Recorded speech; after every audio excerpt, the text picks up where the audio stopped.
बिस्मिल्लाहिर्रहमानिर्रहीम अस्सलामु अलैकुम रहमतुल्लाह। लास्ट वीक में इस्लामाबाद हाई कोर्ट के अंदर जुडिशल कमीशन का इजलास बुलाया गया या फुल कोर्ट मीटिंग बुलाई गई। उस फुल कोर्ट मीटिंग के अंदर तमाम के तमाम जजेस, ये इतनी बड़ी खुशखबरी है इमरान खान के हक़ में या पाकिस्तान के अंदर आइन और कानून की हुक्मरानी और बालादस्ती के हक़ में कि तमाम के तमाम जजेस ने पाकिस्तान के अंदर आइन और कानून की हुक्मरानी और बालादस्ती को सपोर्ट किया और कहा कि हम पाकिस्तान में आइन और कानून की हुक्मरानी और बालादस्ती चाहते हैं। और अदालतों के अंदर जिस तरीके से मदाखलत की जाती है, अदालतों के अंदर जिस तरीके से इंटरफेरेंस की जाती है, उसकी मिसालें पाकिस्तान के अंदर मौजूद हैं। और ख़ास तौर पर इस दौर में ये मदाखलत का एक और ही लेवल सामने आया है, इसको मानने से इनकार कर दिया गया है।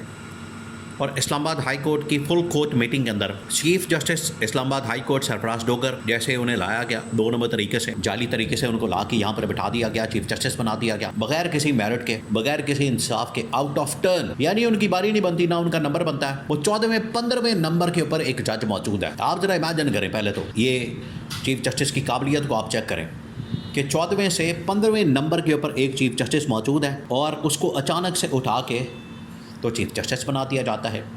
उसको उठा के इस्लामाबाद हाई कोर्ट का चीफ जस्टिस तमाम के तमाम उन जजेस को, 10 से 12 जजेस को बाईपास करके आइन और कानून की धज्जियाँ उड़ा के मेरिट को रौंदते हुए उन्हें चीफ जस्टिस बना दिया गया।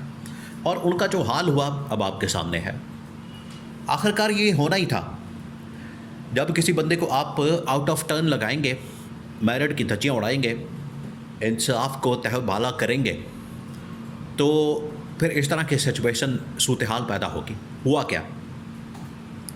हुआ ये है कि वहाँ पर तकरीबन को 13-14 जजेस हैं इस्लामाबाद हाई कोर्ट में। तमाम के तमाम जजेस एक तरफ और चीफ जस्टिस सरफराज डोगर एक तरफ।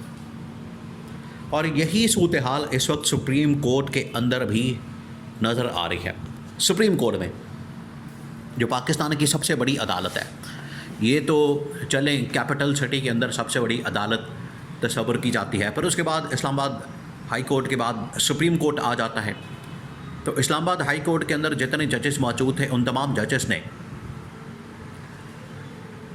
जजेस ने चीफ जस्टिस सरफराज डोगर की मुखालफत की कि आप तो आए ही बग़ैर मेरिट के, बग़ैर नंबर के, ना आपके पास सीनियरिटी है, आपसे कहीं ज़्यादा सीनियर जजेस तो आपके सामने बैठे हैं। उन्होंने फिर उड़ा दिया। और इस फुल कोर्ट मीटिंग से पहले ही 2 खतूत सामने आ गए, जस्टिस बाबर सत्तार की जानिब से और जस्टिस सरदार इसहाक खान की जानिब से। ये 2 खतूत जिसके अंदर बड़ी हैरान कुन किस्म की तफसीलात। फिर उसके बाद फुल कोर्ट मीटिंग। अब आप इसकी बैकग्राउंड को समझें। बैकग्राउंड इसकी ये है, इन 2 जजेस ने भी तस्करा किया, उससे पहले 6 जजेस का एक मामला आज से कुछ अर्सा पहले सामने आया था, जिसके अंदर ये कहा जा रहा था कि जब भी हम इमरान खान का केस टेकअप करते हैं, इमरान खान के केस को लगाते हैं, उसकी समाअत शुरू करते हैं, उस केस के अंदर हेयरिंग स्टार्ट होती है, तो हमारे ऊपर दबाव आना शुरू हो जाता है, हमारे ऊपर प्रेशर आना शुरू हो जाता है, हम दबाव में आ जाते हैं, प्रेशर हमारे ऊपर आ जाता है। और ये सिलसिला आज तक जारी है। ये इन जजेस ने अभी जो हालिया फुल कोर्ट मीटिंग से पहले ख़त लिखा, उसके अंदर भी ये बता दिया गया कि ये बहुत ही ज़्यादा बढ़ता जा रहा है कि हमारे मामलात के अंदर मदाखलत की जाती है। और अगर हम मेरिट के ऊपर फ़ैसला करना चाहते हैं तो हमें रोक दिया जाता है, हमें फिर इंतकामी कार्रवाई का निशाना बनाया जाता है। हमारे घर वालों को, बीवी बच्चों को, हमारे ख़ानदान वालों को, लोगों को क्या किया जाता है? टारगेट किया जाता है, उठाया जाता है, किसी को गायब कर दिया जाता है, किसी के ऊपर कैमरे लगा दिए जाते हैं, किसी के ऊपर कुछ कार्रवाई की जाती है, किसी के ऊपर कुछ किया जाता है। यानी जुल्म और जबर के पहाड़ तोड़े जाते हैं। ये उन्होंने एक बार फिर से मेंशन किया।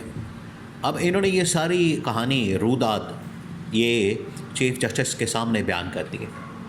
और इसी किस्म का मामला इस वक्त सुप्रीम कोर्ट के अंदर भी मौजूद है। इन्होंने गवर्नमेंट वालों ने 26वीं आईनी तरमीम तो कर ली। इन्होंने 26वीं आईनी तरमीम करके ये समझा कि अब हमारे मामलात बड़े सेट हो गए हैं, अब हमारी सेटिंग हो गई है गवर्नमेंट के साथ और जजेस के साथ, ये एक सरकारी इदारा बन गया है सरकारी इदारा बनने की वजह से मामलात हमारे हाथ में आ गए हैं और यहाँ पर अब चीज़ों को मैनेज करना, अपनी मर्ज़ी के मुताबिक चलाना, अपनी मर्ज़ी के फ़ैसले लेना आसान हो गया है। तो इन्होंने कहा कि ठीक है, मन मर्ज़ी करते हैं, मन मौजी बन जाते हैं, जो हमारे दिल में आएगा करेंगे। लेकिन ये इतना आसान मामला भी नहीं है। आज भी ऐसे जजेस मौजूद हैं, आज भी ऐसे लोग मौजूद हैं जो कि इंसाफ की खातिर खड़े होने वाले हैं, और वो खड़े हो गए। उन्होंने फिर इंसाफ का अलम बुलंद कर दिया, और इंसाफ का ऐसा अलम बुलंद किया है कि आज इस्लामाबाद हाई कोर्ट से लेकर सुप्रीम कोर्ट ऑफ पाकिस्तान तक उन जजेस के हक़ में ना सिर्फ सोशल मीडिया के ऊपर बात हो रही है। अभी जस्टिस अतर मिनिल्ला ने, जो सुप्रीम कोर्ट के बड़े टॉप के जज हैं, उन्होंने दौरा किया इसका, कराची का, सिंध का, और उन्होंने एक बार फिर से जो तहरीक चली थी आज से तकरीबन कोई 15 साल पहले, या आप कह लें कि 16-17 साल पहले, जो अदलिया की आज़ादी की तहरीक थी, उसका जिक्र किया कि वो तहरीक कितनी कामयाब रही, और पाकिस्तान की तारीख़ के अंदर इस तरह की तहरीकें बड़ी कम चली हैं। अब ये जो पूरा माहौल बनाया जा रहा है, आपने इसको ज़रा समझना है।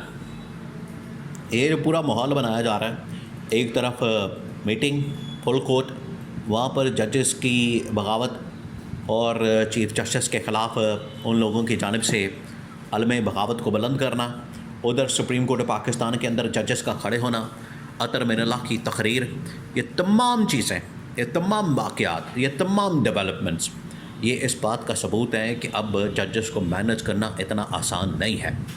अब गवर्नमेंट यहाँ से अपने मर्ज़ी के फ़ैसले नहीं ले सकती। अब गवर्नमेंट को मज़ामत का सामना करना पड़ेगा, और ये जो अदलिया का महाज है जिसको फ़तह करने की कोशिश की गई और कहा गया कि हम ये फ़तह कर लेंगे और यहाँ पर हम अपनी फ़तह के झंडे गाड़ देंगे, ये गवर्नमेंट ने प्लान किया था, वो सारा का सारा फारग हो गया है। अब ये इसके ऊपर फ़तह हासिल नहीं कर सकते। ये फ़तह हासिल करना अब इनके लिए नामुमकिन हो गया है। अब इन्हें मज़ामत का सामना करना पड़ेगा जजेस की जानिब से। अब ये जजेस खड़े हो गए हैं, हक़ और सच की आवाज़ बनने के लिए तैयार हैं।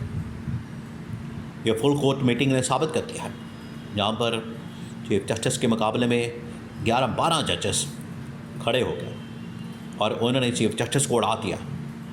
ये चीफ जस्टिस क्योंकि गवर्नमेंट की जानिब से लगा था, इस वजह से गवर्नमेंट को ही असल में जजेस ने उड़ा दिया।